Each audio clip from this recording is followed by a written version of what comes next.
Hey, what's up guys? So in this video, we're going to be comparing the very best remote mount custom installed radar detectors that you can get for your vehicle. The idea is instead of having some box that you install on your windshield, you have a custom installed detector that's installed somewhere in the grille of your vehicle to make it more hidden and stealth.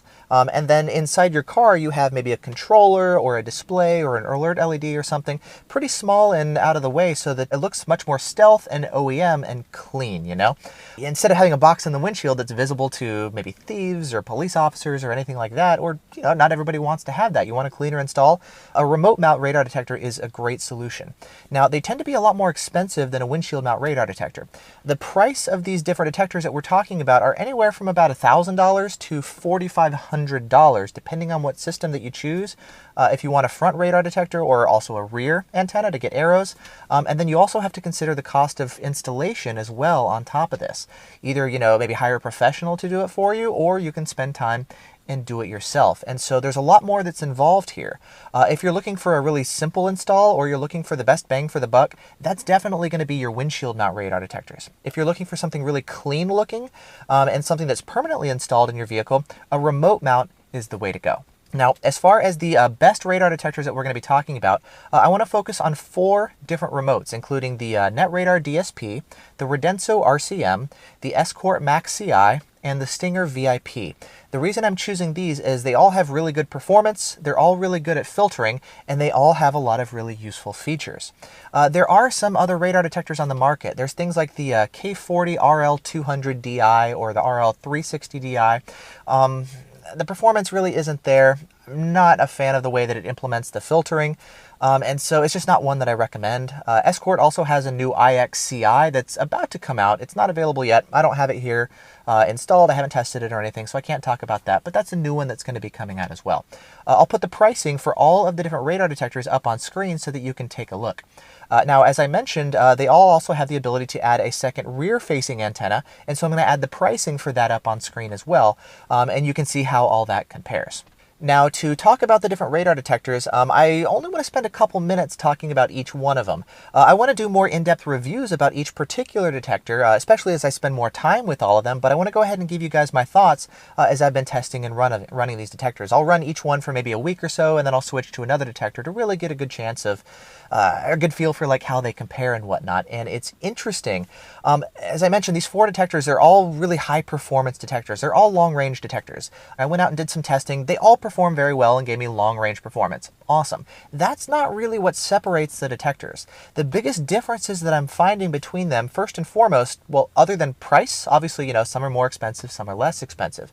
The biggest difference that I'm finding is actually the interface and how you use the detectors. Some of them are actually they're a pleasure to use. They're well designed, they're easy to use, and everything works really well. Some of them, there's kind of some annoyances when you're dealing with them, and you kind of have to like work around them, or maybe there's annoyances, and so that's really the biggest differences that I'm finding, and that's the stuff that I want to focus on. With that said, I want to go ahead and start with the Stinger VIP, and then I'll cover the Radar DSP, then the Radenso RCM, and then the Escort Max Ci in that order, and it'll make sense as we go through it. Now, the reason that I want to start with the Stinger VIP is that's kind of the one that came out before all these other ones, and when it came out, it was super, super exciting. You see, the real only good remote detector before the Stinger VIP was the Beltronics STIR Plus. That detector was an Escort detector. Escort also made the 9500 Ci, which was the same sort of thing, but it came with Escort's laser jammers, which were not really that good. And so what a lot of people did was just get the STIR Plus, which was the same idea, plus BSRDR. But it didn't come with laser jammers, and so you could add any other laser jammer to it and run it, alongside it. So get a good radar detector and then choose whichever laser jammer that you want. So that's why most people actually went for the Plus. Now, the Plus was really cool. It had great performance. It had auto lockouts, RDD immune, red light camera alerts, all the cool stuff that we would want, right? The biggest issue with it was the blind spot filtering. It's based on the same platform as the Escort Redline. It was designed in a time where we didn't have a lot of cars with radar-based collision avoidance systems, and so it didn't have the ability to filter out a lot of the new false alerts that are out on the market. Now, when the Stinger VIP came out, it was a obviously much more expensive system. It starts at $3,000 for a front radar detector, and if you add the rear antenna, that's now $4,500. So it's the priciest system available on the market. Now, it came out and it was never really perfect. It had a lot of hope right? And we were hoping that it would really ultimately one day develop into like the ultimate radar detector. It had much more advanced hardware. It had all the same features that the Plus did, like your long range performance and RDD immunity and auto lockouts and all that kind of stuff. It added some stuff like MRCD detection because it was actually developed overseas where that stuff is in use. Now it's actually starting to show up here in the US, so the Stinger VIP supports that. One of the biggest benefits is the fact that it has better BSM filtering, so definitely better than the STIR Plus. And so for people who wanted the ultimate system, the Stinger was the way to go. The issue with the Stinger was we were really waiting on it to develop into the ultimate system. It was never there to start, and Stinger's been progressively updating the system with firmware updates. The firmware updates would come out and they would improve a couple things, but then they would break some others. And so, you know, we've been sitting here waiting on Stinger to like finally develop an ultimate radar detector without a ton of bugs. I mean, I've been running it. My auto lockouts don't even work right now. They do for some other people, but not for me. I got manual lockouts only. The automatic display brightness doesn't work. The BSM filtering, all the other detectors actually have better BSM filtering than the Stinger for a fraction of the price, you know? I love how easy it is to change low-speed muting thresholds, though. You can pre-program a couple different settings and just change on the fly, you know, exactly what you want it to. So I can have it mute under 40 miles an hour or disable it altogether if I want, which is really cool. The biggest issue that I encounter day to day is manually muting alerts. So for example, when you get an alert, normally you just need to tap on the display like that and it mutes the alert. However, a lot of times what happens is a single press on the display triggers a double press. So the first press would mute it, but then the second press would unmute it. So what winds up happening is I tap on the detector to mute it, but it doesn't actually mute. Let me see if I can trigger it again. Like that, see?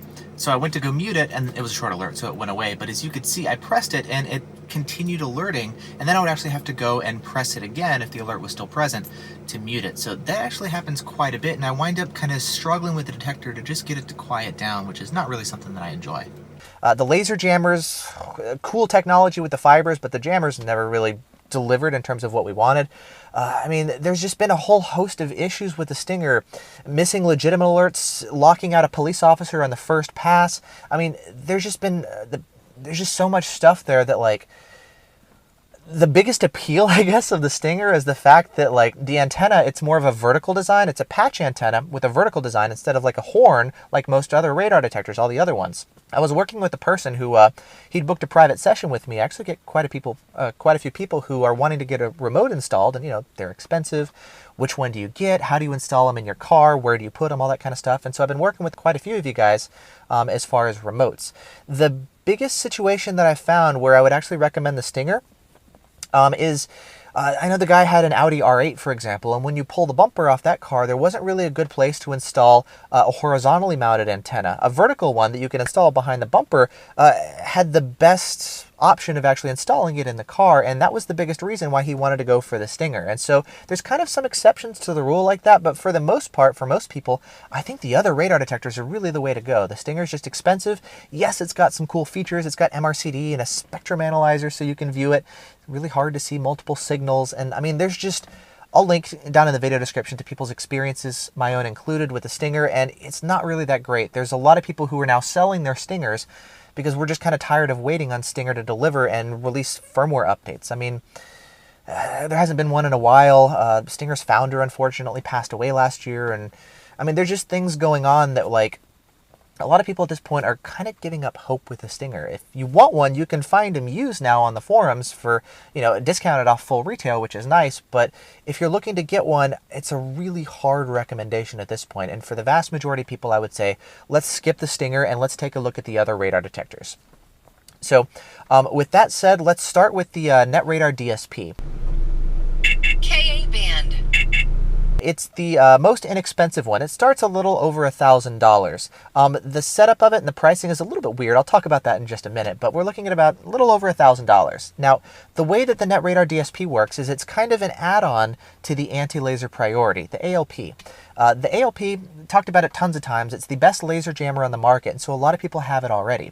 Then what you can do is you could take the Radar DSP, you can get the package with like the GPS antenna and the box that you need, the RG module to connect it and stuff. $650. You can add a remote radar detector to your ALP for less than anything else, and the ALP's brains, basically, which is kind of the brains for the laser, can also act as the brains for the radar detector. And now you've got a long-range radar detector with great performance. You know, BSM filtering's pretty good. Kind of mixed reviews on that so far. It's got support for GPS lockouts. They're kind of a hybrid between manual and automatic. And you've got an integrated setup with just one controller for your radar and your laser, which is really, really nice. And so it's been a really popular option. Now, driving around with it, I've got all these remotes installed. I actually find it to be the most annoying one to use because of the interface. Remember how I mentioned it's an add-on for the ALP? When the ALP first came out, great laser jammer. It's still to this day, best laser jammer that you can get. It's got a lot of accessories that you can add on. A radar detector is one of them. And the radar detector isn't exactly an afterthought, but it kind of is, and you can tell when you're using it. For example, the control pad that it comes with, that's your interface to, turn it on and off, kill your laser jammers, that kind of stuff. The ALP doesn't have a port to plug in a speaker. If you want an external speaker, you got to get the hi-fi module, which plugs into the control button port, and then you get a different control pad. So that's where the speaker comes in. Now, if you want to add your GPS lockouts, the lockouts require a cell phone. They're done through your phone. That also goes through the same port, and when you plug in the Bluetooth module, now you've lost the ability to use the control pad at the same time. There's hardware limitations in order to use your phone for Bluetooth and still have a dedicated button to kill your laser jammers and to mute your radar detector. There's since been an update. You can now at least kill your laser jammers with one of the buttons, but if you're running Bluetooth for GPS lockouts, you don't have a dedicated button to mute your radar detector, which is insane. I mean, I'm so used to having a button for mute my detector or lock out the signal. You don't have that with the Radar DSP, which is crazy. There is, again, kind of another workaround. I mean, yes, you could do it with the app, and, you could press the mute button on the phone, but I don't necessarily want to do that, especially if the app is backgrounded, which I'll talk a little bit more in just a second. But there's another accessory that you can get called the Flick. It's a wireless Bluetooth button, and I've done a video on that as well, and the idea is it connects to your phone, and then it talks to the ALP app. The idea is you get the button, and you can install it in your car, and now you have a dedicated button to mute your radar detector or lock out signals, which is really, really nice, and if you're looking to do the Bluetooth, I would definitely recommend the Flick.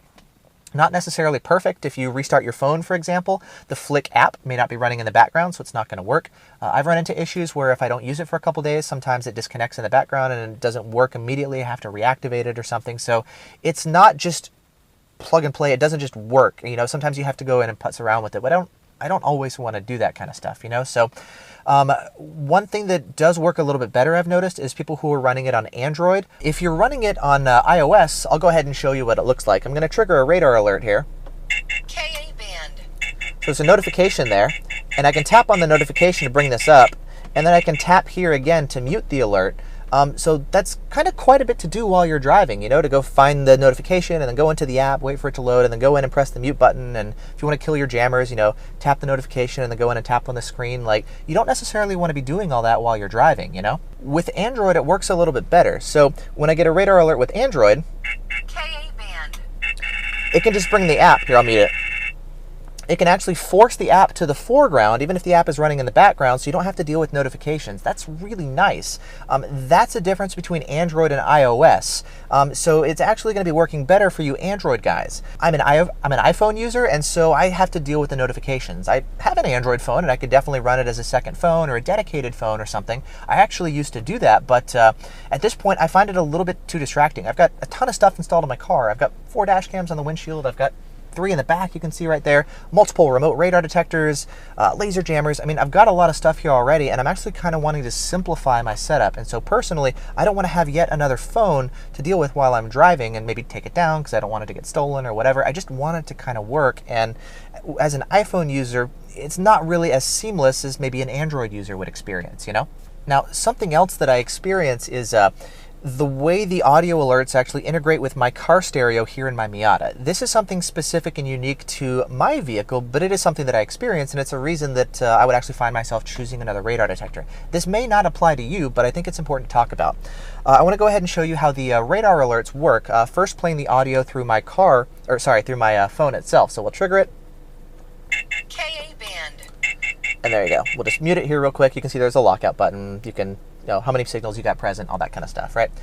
So really nice, it just plays out here. The issue is the audio may not be loud enough through your little phone stereo while you're driving to play over your music or to overcome the road noise, or if I got the top down, that kind of stuff, right? So one workaround is you have an option here to play the audio HFP, the hands-free protocol. Basically take that audio and hands-free to your car stereo. That's an option. So now when you get an alert, it plays through your car stereo, which is going to be much louder. Let me go ahead and show you what that's like next. KBAND. And we'll mute that real quick. So a couple things there. You've got that beep, that kind of like connect and disconnect beep that happens all the time. That's kind of annoying with my car. Something else is there's also a little bit of a lag between when the detector's picking up a signal. I've got the alert LED right here in my car going off, and when it's going off, it's glowing red, and I'm just sitting here waiting for the signal to kind of go through my stereo and show up. KBAND. Now the issue is I'm sitting here staring at the red light wondering, am I getting shot with laser? You know, right now I need to be on the brakes and killing my jammers, you know? But I'm sitting here waiting for the audio to go through because all I see is a red light, meaning I'm picking up something in the front. If I was picking up something in the back, it would be yellow. So I don't know what's going on, and I'm waiting on the audio wondering, is this just another radar alert? Is it a false alert? Or am I being shot with laser right now and I have no idea and I'm not able to kill my jammers because I'm sitting here wondering what the heck is going on? KBAND.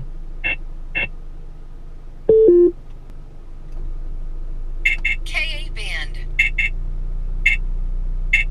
I find it really annoying to have the Bluetooth delays, and also that connect and disconnect beep is kind of annoying to me and also to my passengers in the car. So as you can see, some of these issues, they're kind of unique to the fact that my car is a little bit weird and I have a Bluetooth delay to get audio alerts to come through. Some things are due to the fact that I'm an iPhone user instead of an Android user. Some of them are, you know, maybe hardware limitations of the fact that ALP doesn't have a dedicated mute button, but you can work around it if you have the flick button, which itself isn't perfect, but it's definitely kind of the best workaround that I've seen so far. So it's a little bit quirky, it's a little bit weird, you know, there's some stuff that you have to work around, but the price is great.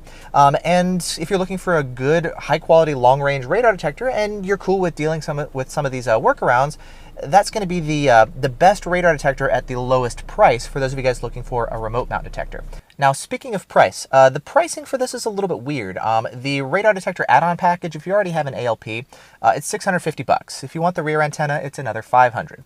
If you don't have an ALP yet, and you want to get, you know, just the ALP CPU and then add the radar detector onto it, so you have just the radar detector itself, that's $1049. And if you want to add the rear antenna, that's $1549. One weird thing about the ALP is in order to start it up initially, you do have to have at least one laser jammer head. You can either buy one and have it, or if you have a friend, you could borrow it or something. That's cool. I'm assuming that most of you guys don't have one that you could borrow. So if you want one laser jammer head, that's actually going to cost you $1259 for the package, or $1759 if you want to do the rear antennas. So there's kind of some weird quirks there. Like, yes, you can get it radar only, but you can't actually activate it and set it up. So that's kind of one of the quirks about the ALP as well, but I did want to bring that up while we're talking about pricing. And then I guess the last thing for, you know, since this is kind of the more affordable option, for those of you guys who want to save another $100, one cool option is for the rear antenna, instead of the Radar DSP, use the regular Radar antenna. It's not as sensitive as the Radar DSP, but you can use it as your rear antenna where long range detection isn't a huge factor, you know, and you're going to be able to get arrows and save yourself $100. KBAND. Ahead. KBAND. Behind. The downside is because it's a little less sensitive and the front and rear antennas are going to be a little different in sensitivity, your arrows might be a little bit delayed, maybe a second or two after you pass a source, where they're going to work a little bit better if you have two Radar DSP antennas. But for those of you guys who are looking to save a little bit of cash, there's a cool option for you. Now, the next remote that I want to talk about is the Radenso RCM. This is Radenso's first standalone remote mount radar detector. They had the HD Plus, which could plug into the ALP, and they had the Beltronics 975, which was somebody else's like really old controller. Now they have their own standalone controller, and there's been a lot of work in developing this one. Now it's funny, I was sitting here recording this video, and maybe 30 seconds before I was about to start getting into the Radenso section, I got an email from Radenso with a response to, like, my experiences with it and the stuff that I wanted to share here in this video. There's some annoyances with this system too, but a lot of that stuff is going to be taken care of. Now, you see, the idea behind the Radenso system is it's a lot like the ALP in the sense that, or the Radar DSP in the sense that it can integrate with the ALP, but it solves a lot of the biggest annoying issues that I've got with the Radar DSP. Like, for example, it's actually its own standalone system. Unlike the Radar DSP, which plugs into the ALP and uses the ALP's brains, the Radenso RCM is its own standalone unit. It has the ability to pair with the ALP, and the ALP can plug into it, so you just have one controller and display and speaker and everything for both systems, which is really nice. The downside is there's more hardware, and yes, it is more expensive because you have the Radenso brain and the ALP brain, and you're having to buy both of those, right? But there's some benefits in terms of, like, it's going to be a standalone system and you add the ALP in. The GPS lockouts, they're manual lockouts, and they're available right from the front of the Detector. There's no phone required. It has its own dedicated speaker, so you don't have to deal with playing through your car stereo. There's a lot of cool benefits. I mean, it's got MRCD detection, for example. For those of you guys who are encountering the MRCD, this is actually going to be your best MRCD detector. I mean, the ALP has it as well for the Radar DSP, but it's still kind of in development. The Stinger can do it, and it does a good job. It's done that for a long time, but there was an issue, I mean, when I was up in Edmonton running a 2-antenna Stinger, there were things where, like, you would pass the source and the rear antenna was picking it up crazy far away because it's actually shooting you from behind since they only have rear plates, and you would pick it up super far away, like unnecessarily long rear MRCD. With the Radenso RCM, you can just turn off MRCD in the rear antenna, and then you're only picking it up from the front, which is much better. It's got arrows there. The arrows are a little bit weird. It shows front and rear antennas simultaneously, and they just grow and change in size as you pass the source. So it's not necessarily the easiest to see.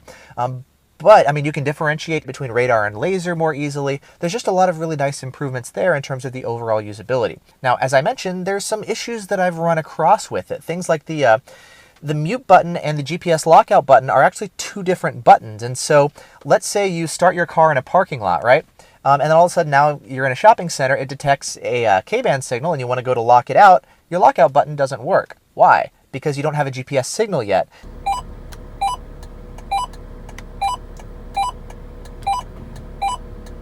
And so you're trying to lock it out, your detector will not quiet down because the mute button is actually a different button. And when you're detecting a KBAND signal, it doesn't actually show that you've got a GPS lock. And so if you want to mute the signal, that's a different button. Usually with most detectors, if you want to lock out, or if you want to mute your signal, you just press it once. If you want to lock out the signal, maybe you'd press it 2 or 3 times, or you hold the button or something. But if the lockout fails because you don't have a GPS lock, then, well, at least the detector is going to be quiet. That's really nice. Not the case with the Radenso. They're two different buttons. There's also things like where if the signal goes away and you're pressing the button, you could accidentally start changing the display brightness because you're pressing the brightness button instead of the mute button. Another issue that I've run into is things like to the right of the lockout button, you've got the create user mark location, where if you want to get marked every time you pass this location, you just create a user mark, and then it's a GPS thing and it alerts you every time you pass in this location. If you're driving, you're maybe not necessarily looking at it because you're paying attention to the road. If you accidentally press the wrong button, and I've done this before, instead of locking out the signal, you'll create a user mark. The only way to go in and delete that is to drive away and to come back and delete it next time you see it. There's an option in the menu to delete all of your user marks, but that feature currently doesn't work. And so, you have to go all the way to the end of the menu. There's no way to go back, but that's going to be changing. So if you try to go in and delete all of your points, you can't do that. You have to wait till you come back to delete it. So there's kind of some weird issues with, like, which button you press and how it works. And I know some of that you would definitely get used to if you start using it more, but that's definitely a difference I've noticed between the Radenso and, everything else where you have the mute and lockout on the same button, There's things like, yes, it integrates with the ALP. I've actually done a video just about that. You can watch that if you like. I like the ALP integration better I like the ALP better if you're running it by itself. Because you got IDs as far as what gun that you're going to be shot with. Ultralight, ahead. The Radenso doesn't have that yet. That's coming. Laser. I like the audio alerts better. I like the fact that you can run Bluetooth to have the ALP automatically update itself for you if you want that option, or maybe have that running separately if you don't want to deal with the car stereo issues like I have. Maybe run hi-fi, and then if there's a change you want to make to the ALP, you can change the settings really easily. You can update the firmware right in the car without having to go back. With the Radenso, you can update the firmware for the Radenso with a USB drive from your car, but if you want to update the ALP, you're going to need a USB drive as well. You can't do the Bluetooth stuff. So in short, I find the ALP works a little bit better if I run them standalone, but you can totally run them integrated, and that's a nice option. The Radenso has some cool stuff too, where like the display actually pops off. There's a little magnetic base to it, and you can just put it right on your car, which is really nice. I find that actually most helpful for if there's like sunlight reflecting on it, or in my passenger's eyes, I can pull it off, which is kind of nice. But it's really designed for people who, if you're in a band area and you want a quick shutdown of your detector, you can just pop off the display, tuck it away, and it just looks like a phone mount or something. The whole detector shuts off. There's a feature that they've added based on user feedback where, let's say you want the detector to stay on and you're just popping the display off because of the sun or whatever, the detector can still stay on. And then if you want to maybe look at your alerts or whatever, mute the detector, you just put the display back on. One quirk that I've seen with the Radenso, it doesn't have the ability to display an accurate frequency display. So if it's a 34.7 gun, for example, it won't tell you if it's 34.676 or whatever. It'll just say 34.700. For most people, that's not a big deal. For us enthusiasts, that's really useful information to know the specific frequency, but that's not something that they're doing here with this system. I think it's a hardware limitation. It's why we see it with the Radenso Pro SE and Pro M and stuff. Speaking of which, the lockouts, Radenso has had a history of their lockouts not quite working right. It looks like they finally have that licked. I haven't had a chance to test the latest firmware yet, but there were bugs with the new Pro M. They just released an update, US 8, for the windshield mount version of this detector, the Radenso Pro M. That one, it sounds like they finally got their lockouts working. We're going to have to test and confirm and whatnot, but that's what they're saying. And that firmware should carry over to the remote version, the RCM, as well. So the lockouts should be working now finally with the Radenso. And so you're going to have a detector that, you've got your lockouts right there. The lockout should be working. You have a dedicated mute button, even though it's a weird button.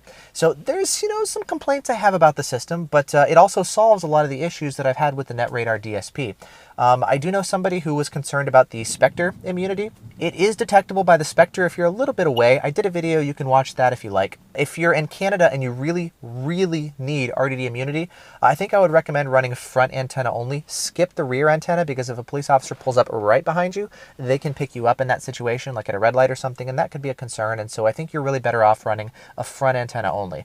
Otherwise, yeah, you can run the antenna or the arrows, front and rear antennas, and you'll be good. One of the issues right now also with the RCM is you can't actually buy it in Canada, which is going to be kind of the biggest market because of the MRCD support.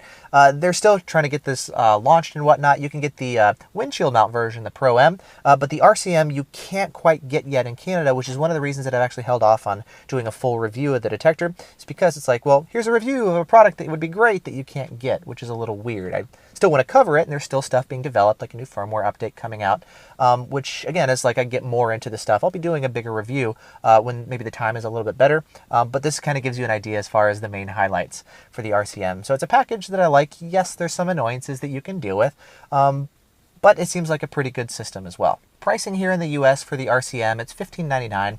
If you want the rear antenna, it's another $250, so you're looking at $18.49. For those of you guys in Canada, when that comes available, I'll put a link in the video description for where you can buy it in Canada, right alongside the American link to where you buy it. Now finally, I want to talk about the Escort Max Ci.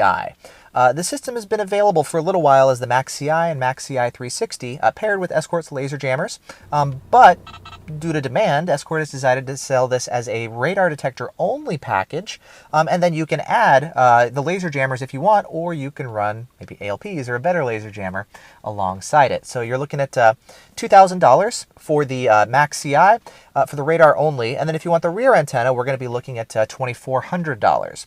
Now this is going to be the most expensive, of the good remote radar detectors that I would recommend. The Stinger is more expensive, but I think that the Max Ci is actually going to be a better buy. You can think of it as like a more refined version of the RCM.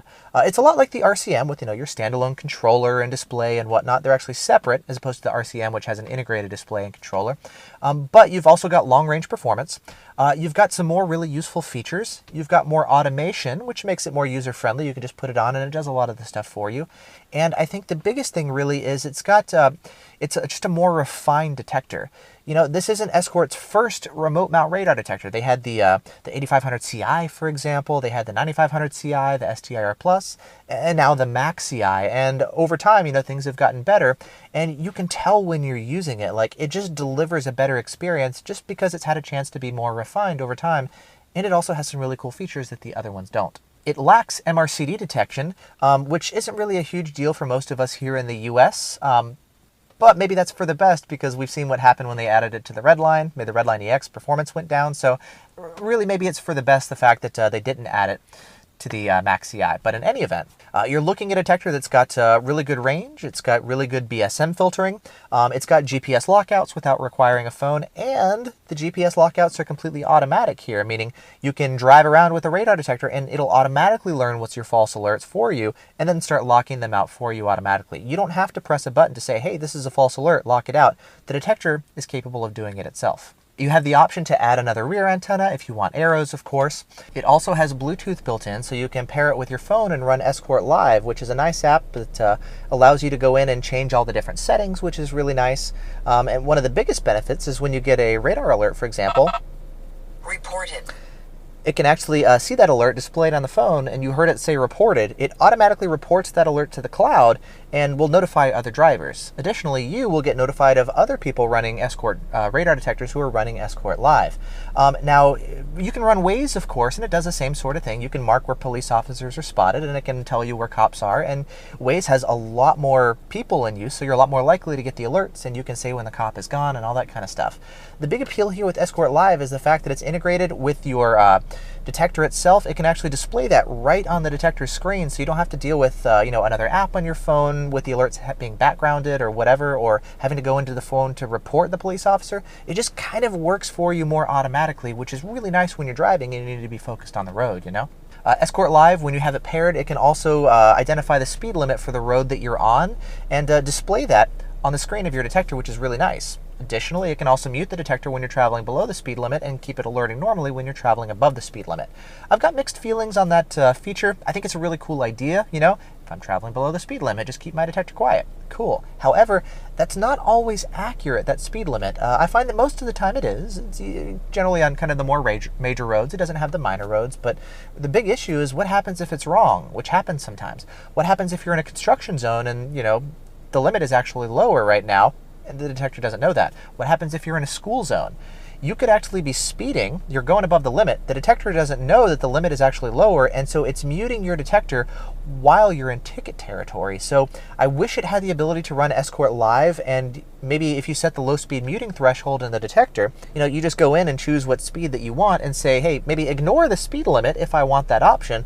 That would be cool, but it doesn't give you that ability. It kind of ties your hands and says, hey, if you're using Escort Live, it's going to be using the speed limit always, and you may in some situations not actually want that. It'd be nice if we had the control, but that's not an option here. Now that said, I mean, there's a lot of other cool features. I mean, the display can automatically change the brightness of the display. So if it's, you know, brighter in the daytime, dimmer at night, as opposed to going into having maybe manually changing the brightness. I find it's not actually bright enough to work in the daytime. I struggle to see it a little bit, especially when it's really sunny out. It's an OLED display, and they typically, you know, harder to see in the daytime, but that is a really cool feature. I've also seen people take the display and maybe put it in their rear view mirror. There's even companies that do that. So if you want an even cleaner looking install, that's a cool option for you. Escort is offering the ability now to integrate their radar detectors with your car so that you can, maybe if you don't want the control pad in your car, you can control it from the steering wheel. So, you know, maybe mute the detector, lock signals out, things like that. You can do that from your steering wheel, which is pretty cool. That only works with certain cars right now. I'll put a link in the video description to more information about that, some higher end ones. But that's a cool feature that's coming out here for the Escorts. Speaking of integrating with your car, you can change the display brightness to have it match the color of your vehicle's interior, whether it's red or blue or whatever else, you know. You can customize that, which is really nice. So there's a lot of appeal to the detector. For me, the reason I like it is it's just, I don't know, the fact that it's got auto lockouts. I don't have to deal with my phone. I can add Escort Live when I want it. It usually connects in the background, but not always. So sometimes you have to go in and manually launch the app. But I mean, it's really just a more refined system. There's your lockouts. It's got good BSM filtering. Auto mode, I've noticed, is a little overly aggressive. They're really tuning the detector to be quiet, especially for the general consumer, which is nice. But I do notice some weird things where, like, if you're in a shopping center, it'll pretty much completely nuke all KBAND alerts, because they're weaker signals, and it's trying to filter them out. If you switch to highway mode, suddenly the detector starts going off. So it sees the signal, but in auto mode, pretty much reducing the sensitivity at low speed, it's filtering them out altogether. Now you could say, was it going to do that to a police officer? When I shoot a KBAND gun, it still goes off, which is nice. One situation that I find, though, is when I approach speed signs, because it's trying to filter signals out at lower speed and reduce the sensitivity of the detector, what happens is the detector doesn't show you a weak signal and gradually built up until you get close to the speed sign. What it does is it's going to basically stay completely quiet until you get to, like, right in front of the speed sign. There's a really strong sign, and all of a sudden, it just starts screaming at you.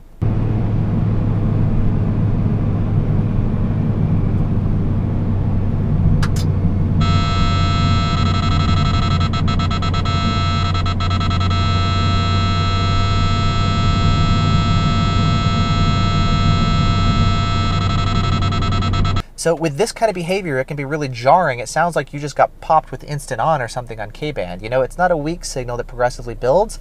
Like, it's kind of alarming and not a good way. And that's kind of one of the trade-offs of the fact that they're trying to make it extra quiet and filter out weaker signals.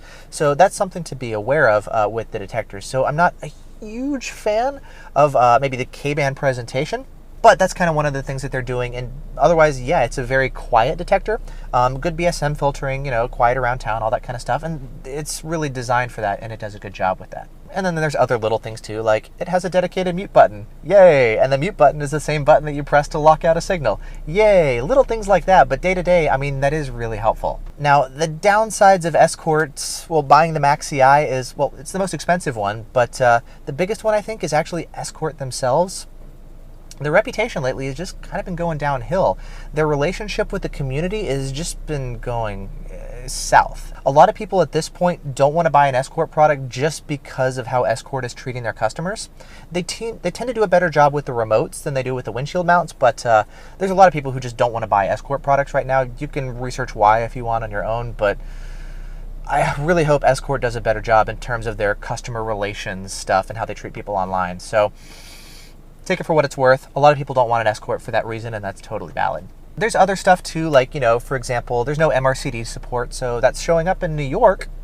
The Max Ci can't detect their, photo radar systems that are there, whereas the Radar DSP could, the Stinger could, the Radenso RCM could, but not the Max Ci. So that's something to consider. I talked about things like the low speed muting thresholds with Escort Live and how auto mode could be kind of aggressive and stuff. So there's little things like that, but really they're minor things. The audio works fine, the mute button works fine. The Bluetooth stuff is actually pretty useful in practice. So there's a lot of benefits that I find to it. And I've got all these remotes in my car, right? And I like switching between them all the time to see how they compare. And when I'm running one, because I actually just want a detector that works well and is quiet. My wife is sitting next to me and she just wants a quiet detector. I don't have to keep messing with stuff while I'm driving.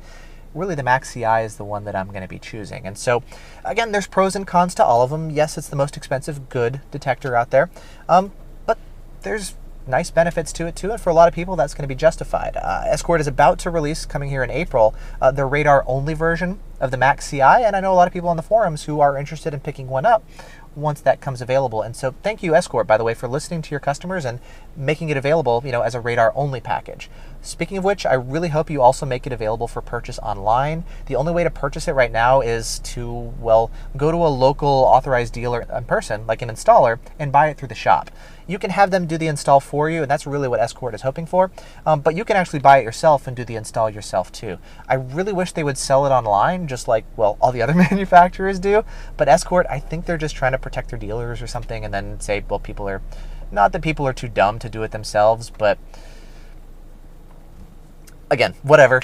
They're really wanting you to go to a local dealer, so you can't buy it online. I'll put a link in the video description to more information about it and where you can find a local dealer, but you're actually going to need to go to somewhere local and purchase it if this is the system that you want. So that's how that works, and that's kind of another quirk of the Max Ci. But in any event, that's a look at the Stinger, the Radar DSP, the Radenso RCM, and the Escort Max Ci. I kind of wanted to go through this pretty quick to not go into too much detail, sharing like the good stuff and the bad stuff, and I've got more information coming. And if you get one of these, I've got setup tutorials and information on the settings and stuff that I want to create. I still need to do that kind of stuff. So there's still more to come, you know, so make sure you're subscribed if you haven't done so already. Other than that, yeah, let me know if you have any questions. If you want to do like a one-on-one private session, I'll put a link for that down in the video description as well, and we can go into detail about what system is really best for you, depending on your needs, where you drive, what kind of car you have, all that kind of stuff. Be happy to do that. It's great, you know. So anyways, thanks for watching. I hope you guys have found this useful. As always, ton of links down in the video descriptions for all the different detectors and all the stuff that you need. Will all be down there. So awesome. Thanks for watching, and I'll see you guys in the next video.